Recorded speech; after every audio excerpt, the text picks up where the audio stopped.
Alright, hey everyone, I'm Neil. Thanks for the introduction there.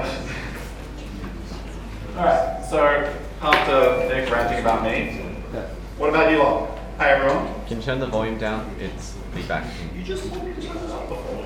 Alright, now turn it back up. Alright, how are we doing? It's better. Now? Yeah? Okay. I can just turn it off and shout if that's easier. Anyway, so first up, traditionally this talk is heavily targeted towards 2310 students. Can I get a show of hands who are 2310 students here? That's lovely happy numbers. Alright, the rest of you, who's done 2310?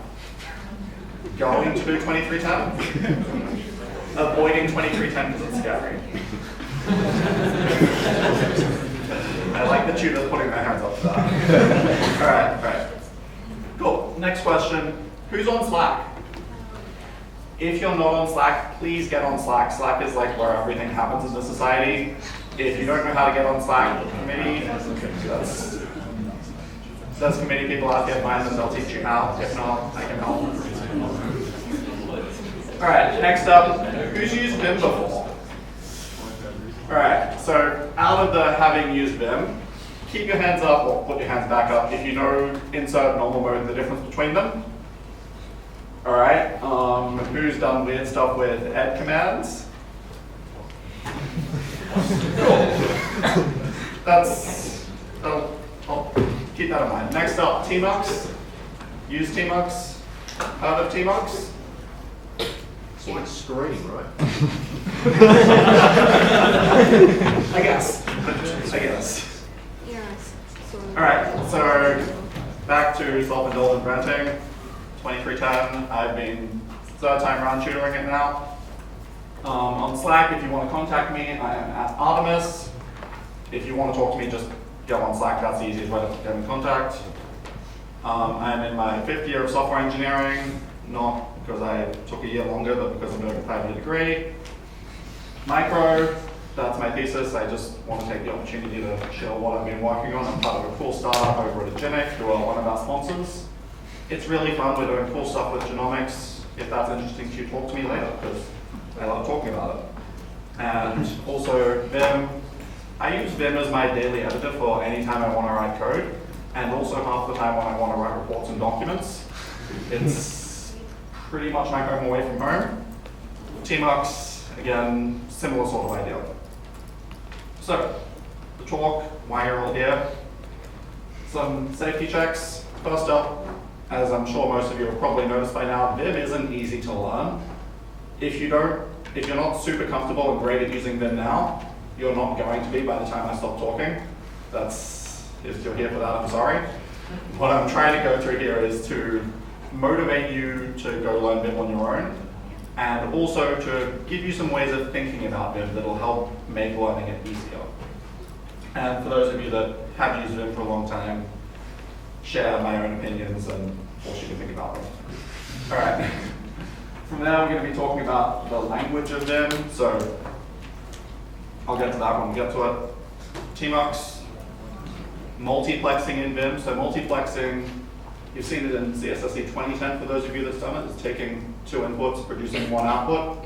Multiplexing in Vim is taking 2 or more things that you want to edit and doing it all in the same editor, which is how I at least get really productive using Vim, so I'm going to stress that. Anyway, also magic. So I said that I can't teach you all Vim in one session. tmux I could probably do an alright job of because it's a lot simpler. But ultimately, if you want to get good at using Vim and tmux, you're going to need to do some independent learning afterwards. And I can't just ask you to do something without giving you a reason. So here's a live demo. For those of you saying oh no in the audience, that is exactly what I am thinking right now. So this is Moss. Hopefully you've all seen Moss. So we're going to start with opening up tmux. It doesn't look as good in the bigger font. There's a Stegosaurus. Yeah? Can we just check everyone can see that? Or Yeah. Or can you visualize some of these slight time controls? Making me change the left. Don't use lightly. That's simple. How's that? How's this side of the screen looking? Is that better for people? Or is like, was that the only one struggling? Looks good. Alright, just Okay. Yeah. Are we all happy now? You people, Wait, in general? Wow. all of your dark themes. Anyway, before I get lynched for that. So, I have here some code. It's written in C. If you don't know C, I'm sorry, but it's hopefully not too complicated. We take a quote from the June book and we print it out to the screen. Unfortunately, it doesn't work. So when I run this code, technically, yeah, it doesn't work. It really doesn't work. So here's some code. It's egg faults. I want to fix it. A segmentation fault is a memory error, for those of you that can't track it. But the key thing with a seg fault is that it causes your program to exit. So if I want to debug this, all I need to figure out is where it's exiting, which I can do with a simple sort of binary search by printing stuff. Right? So sorry, I forgot to turn on my keylogger beforehand.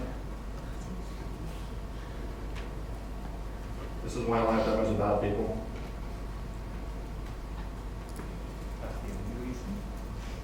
Nope. Okay. Sorry, I was going to have a little keylogger going so you could see what I was typing as I type it, but live demos are bad, so we won't have that. Anyway, so I want to debug this code. I'm going to do that simply by putting a bunch of print statements in. Alright? Put debug 1, and then on each line I'm just going to put debug 2, debug 3, debug 4. One of these lines is causing the seg fault. I'll be able to tell when the prints stop by which line that is. Right? If you're not following, that's fine, I'll just do it. So, I can copy and paste a line. I can make the number go higher. But there's still 15 other lines to do, and I'm lazy. This is where Vim comes in. Down the bottom here, you may not be able to see it, it says recording. I'm going to do some Vim stuff. Copy, paste, find the number, make the number bigger, go back to the start, and stop recording. Now I can play that, and then we're done. And that is the right number of printfs, hopefully. So that's part 1 of the Vim is cool. I can do things faster. We can now see, that putting a printf in the middle of a line of code hurts it. Alright. Now we're going better. Prints out debug 1, 2, and 3, and then it's egg faults. From here, there's debug 3. So whatever happens on this line causes it to break. This isn't a talk on teaching you all C, so we're just going to skip to the part where I figure out what the bug is. The bug is that I didn't make enough memory. I can fix that, it now works, but I have a program that prints out too many debugs. That's not really convenient. So, now I know. Thank you all, that's the magic trick. I feel like there's a lot of fake applause there, but it's validating, so that's the talk, everybody, thank you. Alright. So, that's a snippet of what Vim and tmux can do. It can do more than that, that's just one very carefully crafted scenario where it's super useful. It took me a while to get to the point where I could do that, but to be honest, it's worth it, because that might have saved 20 seconds then, but it's 20 seconds every couple of minutes, every day that I'm coding. It helps. Alright, so now we get to the boring part where I teach you how it all actually happens. Alright, so first off, is everyone familiar with insert, normal mode, the difference between them? All right, is everyone familiar with why? Why Vim couldn't just let you type when you wanted to type? Okay, so if you have another editor, say for example Emacs, yes, that was a call out. Or even your more classical editors, Sublime, IntelliJ, Microsoft Word, if you're crazy. There's two sort of goals when you're editing. You either want to be typing directly, or you want to be doing stuff. The stuff could be copy-pasting, it could be selecting, it could be deleting. Any of the things that are more advanced than just typing characters directly into your code. All right? Even things like moving around in your code is stuff in this case. Now, in all of your other editors, especially Emacs, there's all of this stuff that's available to you, but in order to tell the program which thing you want to do, well, you start with Control-C and Control-V, right? And then you want to do more stuff, so it's Control-Z, then it's Control-Shift-Z, and then it's Control-Shift-Alt-M something. Sooner or later, you're getting your wrists operated on and you have a foot pedal by your desk. And also, you can't remember what all of these things mean, right? There's, what, 50 combinations? You could maybe pick it up over a couple months. 200 combinations, it's getting pointless and you're not going to use them, so why learn them? The approach that Vim takes is, rather than having set combinations, we just have a language. So if I want to do an action in the code, I break that action up into 3 or 4 subcomponents, press the keyboard for the first subcomponent, then the second subcomponent, then the third and fourth. They combine and do the action that I want to take. I don't have to learn the separate combination for every permutation of thing that you can do to a file. I just have to learn the building blocks, and then I can put them together as I need to when I'm editing. And that's the language of Vim, is this small building blocks that you can build complicated magic shows out of, right? So, some examples. First up, there's multiple languages, I guess. There's operators and motions. So, this is all when you're in normal mode typing. You can press C, which is short for change. That will, if you've selected something, it'll delete it. And that will delete and put you into insert mode, which is change something. You can press D to delete something. With all of these operators, if you press it twice, it'll just go to the line you're on. So DD here will delete a line. Are those GIFs clear enough? Sorry, this is in the light theme, because I made them beforehand. Similarly, Y, yank, it really means copy, but they called it yank because I guess it was before copy and paste was standard terminology. But again, you can press Y to copy something, and then you can press P to paste it later. So that's the first half of it, is these operations you can do. The second half of it is motions, which is just ways of moving around your code. If you press W, you jump to the next word. If you press E, you jump to the end of the word and then the end of the next word. F is short for find. You press F and then another letter, and it'll jump you to the first instance of that letter. So it gets a little bit trickier. And then slash, you put in a search term. It'll take you to the first place in your code that matches the search term. For those of you that have used regular expressions, any regular expression works here.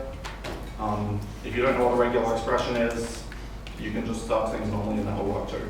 But learning regular expressions is fun, if scary. But anyway, so there's all of these motions that you can have too, which will take you to a place within the code. The part where then becomes a language rather than just a list of operators and a list of motions is that you can combine them. So, change word. C for the operator, delete something and then go into insert mode so you can type again. W the motion to move to the start of the next word. Delete everything between here and the start of the next word, and then let me type something again in insert mode. So, you can combine them. And pretty much any combination you want to think of will work. But you can get a little bit fancier, and you can put numbers in there as well.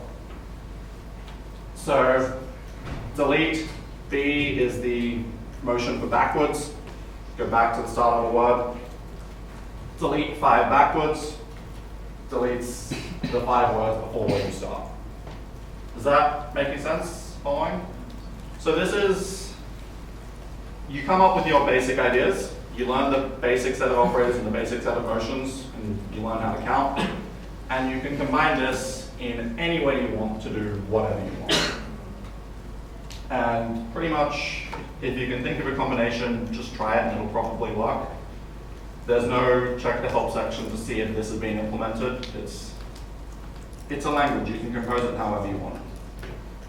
Another example, you can combine it with the more advanced motions as well, like search. Copy everything between here and face, but face doesn't fit in the little bubble that I have. So copy everything up until the first result of the search term, and then you can paste it.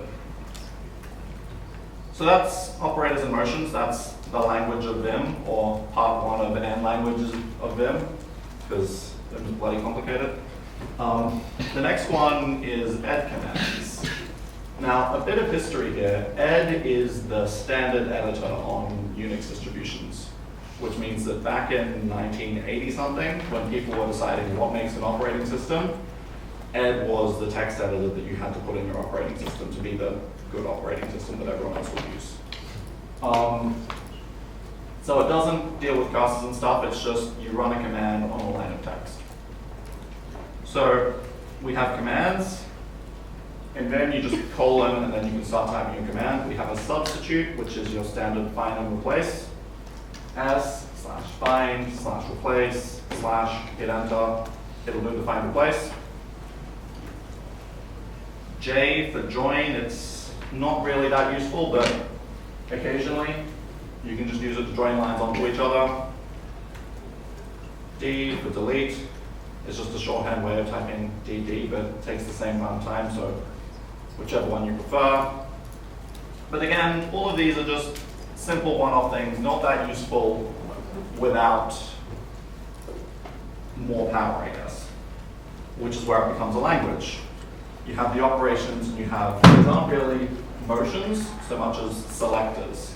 So you want to run the command on something. If you just run :command, it'll affect your current line. If you put :%command, it'll affect the whole document. Another option is if you put colon, comma, angle, comma, inverted comma, angle bracket backwards, and then you type the command. I'll come back to why that's not as big a deal as it sounds. It will apply your command to the selected region. So here, you can select a region. When you press colon, it will insert that gibberish for you because no one wants to write it themselves. And then whatever command you write after that only applies to that selected region. So say if you want to delete a bunch of code, select it, :D, enter, it's all gone. You can, I believe, change the inverted commas out for numbers, and it'll go from line number to line number. But I generally don't do that in my own day-to-day life, so I didn't put it in the slides. Then this one's halfway between a command and a selector. G, kind of short for grep if you're used to terminal stuff. It's G/search/ another command. And it will, if the line matches the search, it'll run the command on it. If it doesn't match the search, it won't run the command. Sounds like a lot of abstraction and a lot of over-the-topness to what should just be deleting and editing lines in a text file. But it lets you do stuff like this, which is what I did before in the little magic show, which is %, everything in the file, G, grep full lines with debug, so everything in the file that has debug on it, and then delete, which takes every line that has the word debug, and now it's gone. What could have been a lot of effort, simple. So that's the general gist of the fancy stuff you can do with them. You learn these basic operators, and the basic motions and the basic commands and then you combine them on the fly to do whatever you need to do. Your mileage may vary. All right, so that's Vim. That's part one of Vim anyway. Does anyone have any questions on Vim? Yeah? Yeah. So I noticed that in the keyboard capture thing, the letter J appeared a few times. So what was the meaning behind J it? did appear a few times. This will be one where it appears. Yes. Yeah. So J and then P. So the J moves down the line. A lot of the design of Vim goes into micro optimizations of tiny, tiny things. If you can save yourself 0.1 seconds every minute, that seems like over the top until you do it for 20 years. So J is the down key in Vim. You could just move your hand, like this far, down to the actual down arrow on the keyboard, and that would also work, but technically, according to all the research, you are most optimal at using a keyboard when your hands are on the home rows, so to speak, which is right in the middle. From there, everything's reachable. And so the most common keys, the up, down, left, right, are also left, up, left, down, up, right here on the home row. So you never have to move your hands. Which again, it seems entirely preposterous to think that you want to save that much time. But it adds up, and it ends up being a little bit helpful. And you don't have to move your hands as much, it's less effort. Anyway, so, yeah. Were there any other questions so far? What's Vim mean? What's Vim mean? It stands for Vi Improved, where Vi was the older, shittier Vim that they had before they wrote Vim. I don't know how, I think the I might be used in both Vi and Improved. And no, I don't know what Vi means. Visual something? Anyway. Visual interface. Oh, I have that other in here. Yeah. How much do you think the payoff period will be? What's the payoff period like? Yeah, so like it's gonna take us like, let's say an hour to learn like 1/10 of the commands. Yeah. So I still learn things about Vim in my day-to-day, and I've been using it for 4 years. However, I would say roughly, and again, this isn't a hard and fast number because people's experiences will change, it took me a couple of weeks until I was as efficient as I was before. And then from there, it's sort of an 80-20 rule on the gains. So 80% of the improvements came in the first 20% of the time that I spent learning it after that. But from there, you do still improve slowly. So yeah, a couple weeks to be as good, a couple more weeks to be better. Yeah. Have you had any collisions when combining the different, like terms in the language? Yeah, are there any sort of key bindings that overlap? Yeah. Yeah, no, actually. So the way they wrote it is as a full language. So they put similar effort that you might have put into, say, well, not similar effort, but they followed the same procedures that you would write if you were coming up with the next Java or something. You say, these are what these terms mean, and those terms will always mean these things. So there's no overlap there. Yeah. So when we saw it, when it's obviously very fancy, but Yeah. if you log into like a random Unix server, it's not going to be that great. Do you want to talk about plugins and kind of stuff? We'll come back to it if we get time. That is on the slides, isn't it, if we get time later. All right. All right, let's just jump into tmux. The problem with tmux. The problem with tmux is that someone on MOS tried to make it work like Screen. So the problem that tmux is trying to solve is what I'm saying here, is the problem of, well, it's in the name, tmux terminal multiplexer. If you want to have multiple terminals, but you only have one terminal, you make that happen. All right, so think your standard 2310 experience, you're trying to debug an assignment, you have one terminal with Vim open, one terminal with the test open, another terminal dedicated to meta pages, a third terminal just to print out the MCAT constantly. That's the other thing I forgot to mention in my demo. Nyan count, I've been nyanning for 4,303 seconds. And it'll keep nyanning even when I log off. All right. So the question is, how can you have multiple terminals in one terminal? And that's what tmux does. Tmux is a solution to that. So tmux is a program. It'll run bash or run your shell or whatever, and then intercept the output from that and emulate a terminal inside of your terminal. So in the case of Putty or something, rather than having to have 5 SSH sessions open, you can have one single SSH session, one Putty window, with all 5 of your terminals inside it. Right? You can just swap between them within one terminal. Some advantages to that: if you're going through 3 or 4 layers of authentication to get into a server, it's nice not to have to go through all 3 or 4 layers twice. The other thing is that you can log out of a session and then log back into the same session. It may not be a problem now when we're in assignment 1, but something that happens to a lot of people in the latter 2310 assignments is you log into your computer, you open 5 Putty windows, you log into all 5 Putty windows, you start working. 2 hours later, you close all 5 Putty workers, you log out, you go home. This way, you log in, you open a single Putty window, you say, tmux, attach me to my last session, and you're there. So stuff like that can be nice. Also, if you accidentally get disconnected, you can just pick up where you left off. So that's why we like tmux. tmux, unlike Vim, doesn't have a learning curve shaped like a brick wall. It's a lot nicer, a lot better in the investment reward sort of return on investment, that's the term.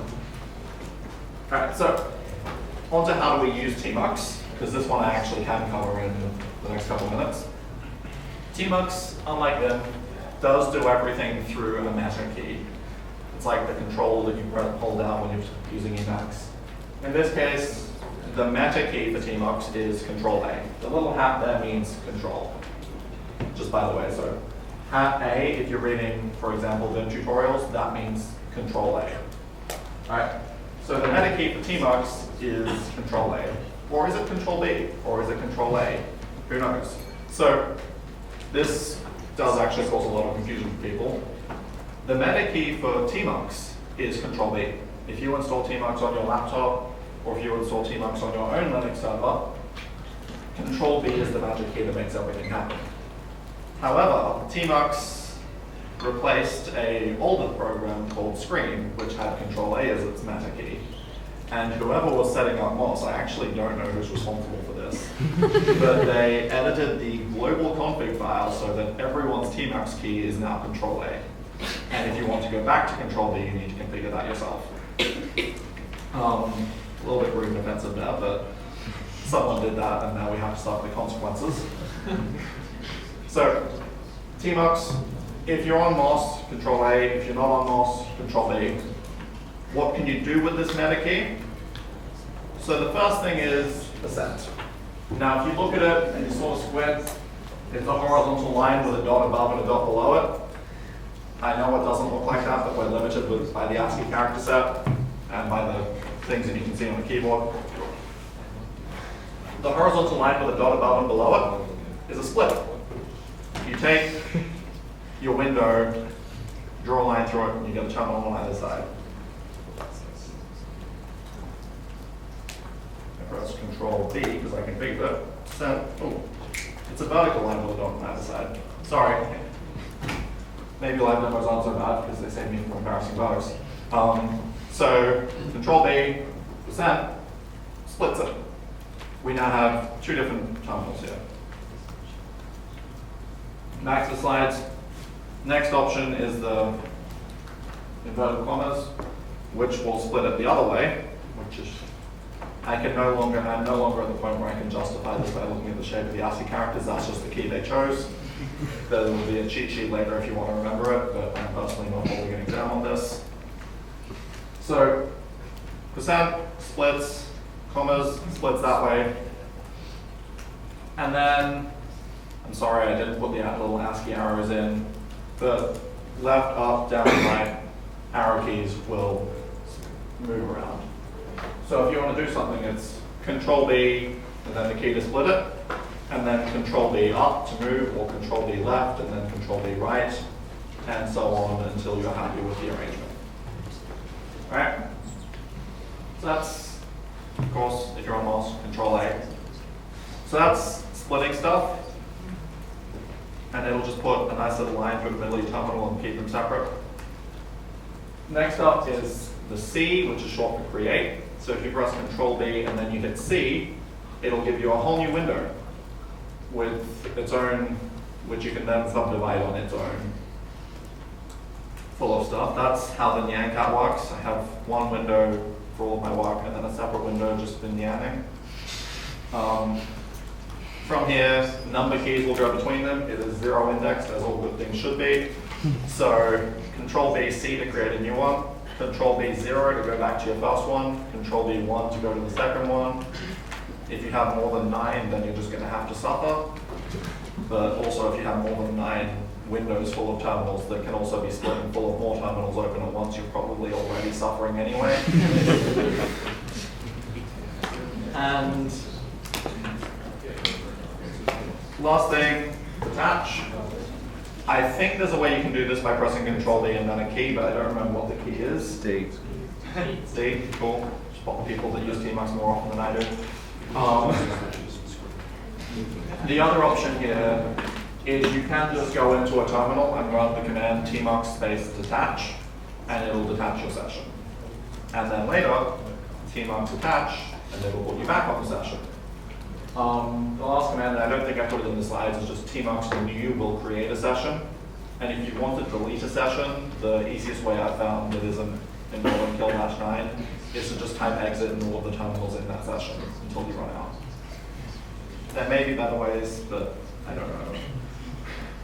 Alright, so that's pretty much all there is to tmux.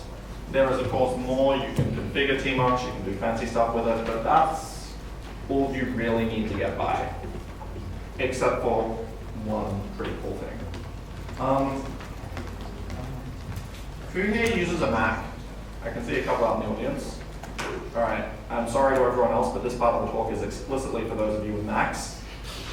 So there's macOS comes with terminal.app, which is all right, but compared to the competition, it is not the best. What you should be doing is downloading a program called iTerm. iTerm is special because it works with tmux on a really phenomenal layer. So instead of tmux attach, I've got tmux-C attach.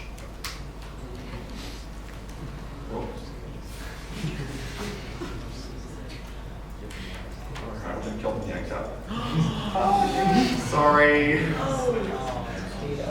But the cool part about tmux-CC is that rather than them being tmux windows, which are actually just ASCII art on a next level, these are actual just native macOS tabs and windows that I can drag around, scroll through, all of that stuff, which is also click to swap between.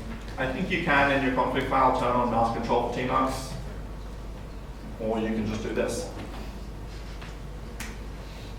Anyway, that's all there really is for me to teach you about tmux at the moment. It's really cool and it saves a lot of time. I recommend you go out and learn how to use it. The next part, which is kind of similar to tmux, is multiplexing in Vim. So how can you, in Vim, edit multiple files at once? All right, so we start here. You're in your terminal, you open up some C code. What that will do is create a buffer. A buffer in Vim is generally just a file. Occasionally it'll just be an empty scratch pad in memory that you can type into, but most often a buffer is associated with a file. From here, you want to edit another file. So :E for, I don't know what E stands for here, and then the name of the next file that you want to open, and it'll open it for you. Edit, yeah. And then it puts your second file into a second buffer, but as far as you can see, the old buffer's gone. It's not gone, Vim's still holding onto it for you. But what you can see on the screen, which is your window, is that your window is currently focused on buffer 2. Now there are commands you can run that will say swap the current window to buffer 1, swap the current window to buffer 17, and so on. They're generally really wordy commands, so I don't use them. I'll come back to that if we get time. But the other thing you can do, so each window is associated with one buffer, right? You can swap which buffer, but the key point is that it's one window, one buffer. Or possibly multiple windows, one buffer, but never one window, two buffers. But what if you want to see two buffers at once? So that's vertical split, and then another file name. So in this case, main.c was the file that we had open in buffer 1. And so we'll vertically split, create a new window that's focused on buffer 1 instead. So this is our buffer 1 window, this is our buffer 2 window, and those will be side by side. You can move between them. It's Control W and then an arrow key will move. Or Control W and then a H, J, K, or L key, which you should be doing. So we get those micro optimizations. But in Vim, multiple windows, multiple buffers, you're good to go. Right? But that isn't quite enough abstraction for some people, because sometimes you just need to have 70 files open at once and a way to maintain them all sanely. And so we have another layer of abstraction, which is the tab. Now, people often come across tabs by accident when they're trying to use buffers, because a tab by its own, a tab's a collection of windows, but each window is a collection of buffers, while each window points to a buffer.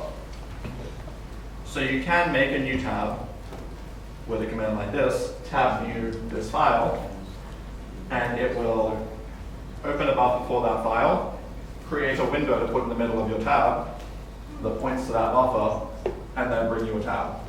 And then I think Vim will by default give you a little bar at the top where you can click between all your tabs, or again, there's commands to show which command is active. But ultimately, you can build up this 3 layers of hierarchy. A tab is a set of windows and an arrangement of those windows on the screen.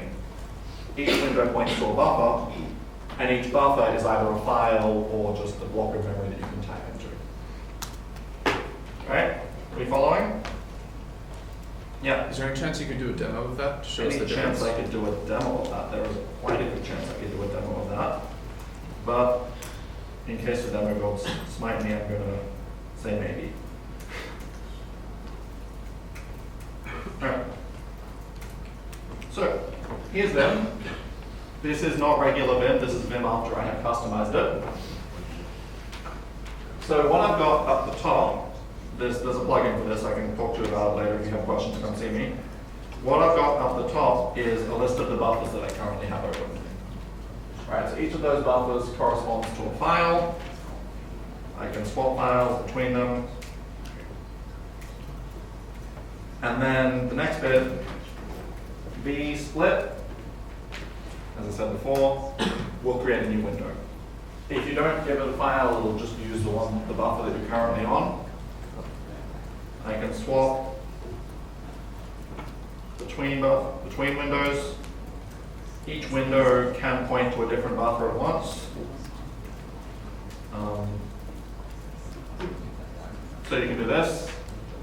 That's buffers and windows. I'm going to stop here and say that in my day-to-day Vim editing, which is all of my editing on any code over the past several years, I've never used tabs because for me, buffers and windows get the job done. Could we use snakes instead? Yes. All right. Anyway, let's see how this goes. This might be horrible. All right. Here's a new tab. All right. This is on an empty buffer with no name, so it's just a spot of memory. But then,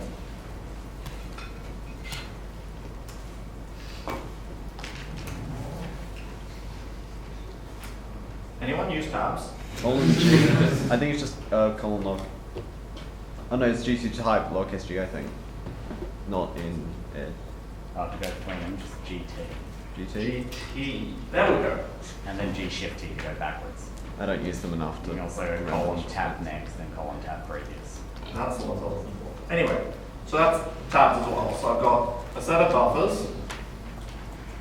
and windows that are linked to those buffers. And then each tab could be its own set of things as well. Can you see why this gets to the point where I don't end up using it? Because it does more than I need.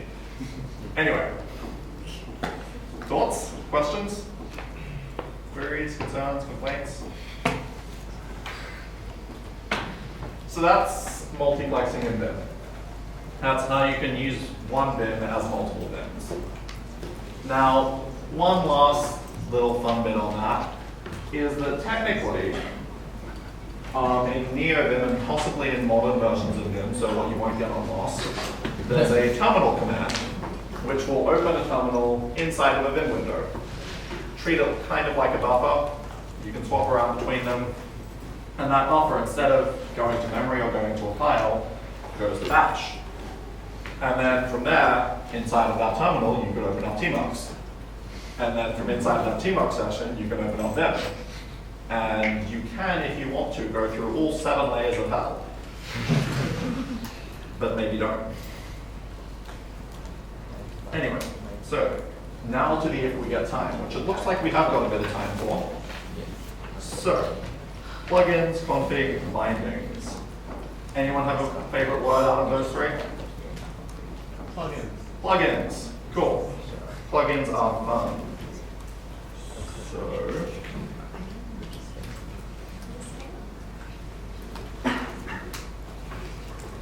here is, all right, so in Vim, you can configure Vim as an editor through the use of a file called vimrc. It's in your home directory, it starts with a dot, and it contains a list of configuration stuff, right? Now most of those, just macros, commands, shortcuts that you want to save, and so on. But what you can do is you can take a whole folder full of shortcuts that someone else wrote, and then bundled up on GitHub, and you can install it into your Vim. Right? Now, technically this Vim language here, it can do a lot more than define shortcuts. It can do a whole bunch of stuff, including call out to Python, Node, Ruby, and through those, anything. So Vim language is pretty powerful, which means that the plugins you can get are also pretty powerful. Here are the 3 plugins I have installed. One of them is Vim Airline. Vim Airline gets you the little status bar down the bottom that looks better than it does in regular Vim. Gets you a little status bar up the top, which again looks better than it does in regular Vim. Vim Airline Themes takes that and makes it look less disgusting. Vim Colors Solarize. So the common type of plugin is color schemes.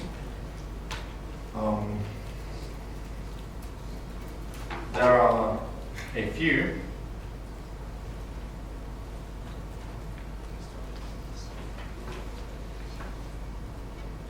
So here is colors showing 1 to 10 of 810 different color schemes that people have made for online. Right, as well as these are the ones that aren't on that one particular website. You can also make your own. So you can go through here, pick some colors you like, install that color scheme as a plugin, and then your Vim will look like that. If you're using a bad terminal emulator, your Vim may not look like that, but there are ways of making it look like that. So that's the basics of plugins. I will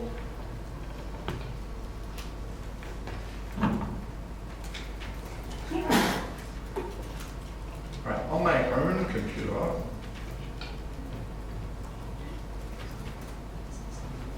right, so this is NVim or NeoVim.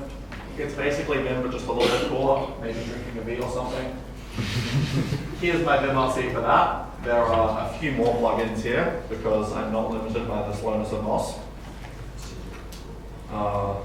Color scheme, weird tab stuff, fuzzy search.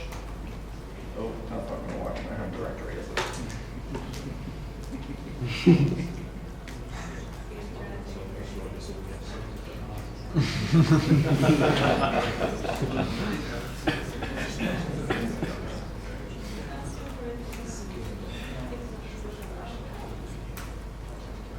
Alright.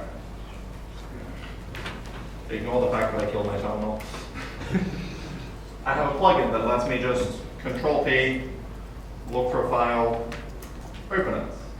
A lot easier than the whole colony open it. Other things, there's a file browser that you can get, which is built into Vim. Alright.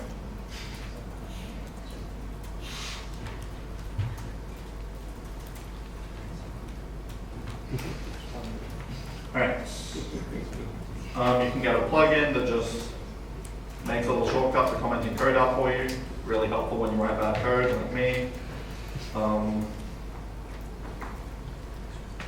A lot of these are all GitHub URLs, by the way, but a lot of them start with tpoke. Tpoke is a wizard and just writes Vim plugins day in, day out, and they're all amazing. There's also autocomplete, hook into language set protocols, which fancy autocomplete compile errors in your code. Fugitive has Git in the name, which is a giveaway. That's my Git plugin. I can do Git diffs, I can do Git status, Git commits even technically, all without leaving Vim. You can do plugins for everything. Right. Were there any? Right. How do you get plugins? That's where I was getting with this. So there are multiple ways to get Vim plugins. The most minimalist way is to just download the Vim plugin and put it in a folder in your home directory called .vim/plugins, I think. But another option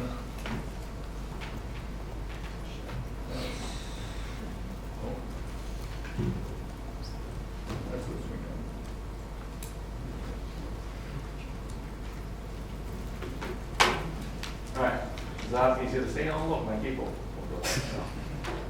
Alright, this is VimPlug. It's a plugin manager, it's what I use personally. Basically, it just lets you list your Vim plugins in your vimrc like this. And then it gives you a command, which is plug install, plug install, enter. It will download the plugins, update them for you, install them for you, and they will work next time you open Vim. That sort of stuff is really cool. If you want to get plugins, look up VimPlug or talk to me afterwards. Yeah, that's plugins. Any questions on plugins? What's your favorite? What's my favorite? Okay, that's tough. They like this against the wall. Sorry, Vim Airline, I wouldn't be able to live without. That being said, Fugitive is really cool.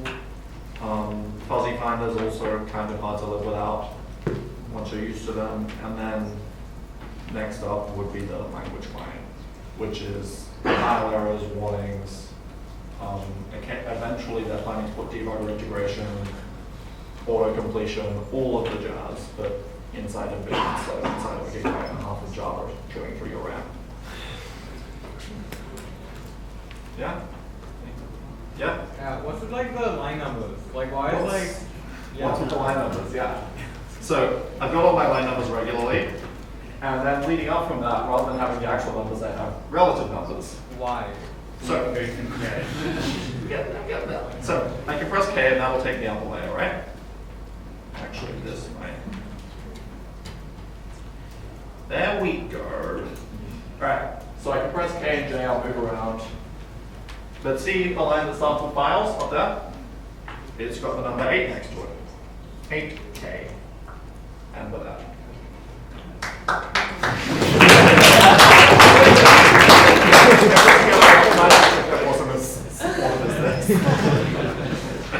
Anyway. Yeah, so that's why I use relative numbering. Mainly just for K and J, but there are some stuff that involves going X amount of lines from where you are. It's really nice. Is that a Also- config or is that a plugin? Yeah, so Vim by its own will do this. Here's the section of my config. So rules of margins and spelling. Set relative number on its own will set all of your line numbers to be differences, which means that the line you're on will just be 0, which is useless. But after that, you can then run set number, And if you have both of them turned on at once, it'll do this. Set number on its own will just do every line has its actual number, but this will combine them. All right, config I've kind of touched on, so it's rude not to finish talking about it. Vim's configured by a .vimrc. Here is my .vimrc if you want to read it. I'll put the link up later. Anyway, getting help with Vim. So I'm sure you're all feeling if you didn't know how to use Vim beforehand, you probably still don't know how to use Vim, you just might think it's cool, hopefully. If you want to learn how to use Vim, or tmux, Vim tutor as a command, Vim just has extensive documentation. And Vim tutor will walk you through the docs inside of Vim so that you can learn to use Vim while you're using Vim, and it's super cool, it takes about half an hour to go through. It teaches you lots. That hash is not meaning a Twitter, that is meaning a channel in Slack. There is a Vim channel, I'm in it, David's in it, other people are in it, the aren't as active. If you have a Vim question, come to the channel, ask the question. It's always good to see people talking about Vim. If you have a tmux question, try the Linux channel.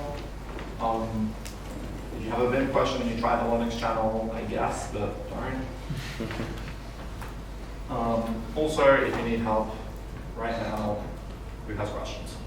Yeah. You forgot to answer the most important question. How do you exit Vim?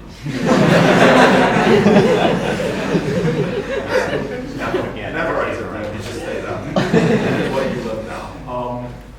So, you exit Vim by pressing :Q enter, or if you need to, :Q exclamation mark enter, if it's getting antsy.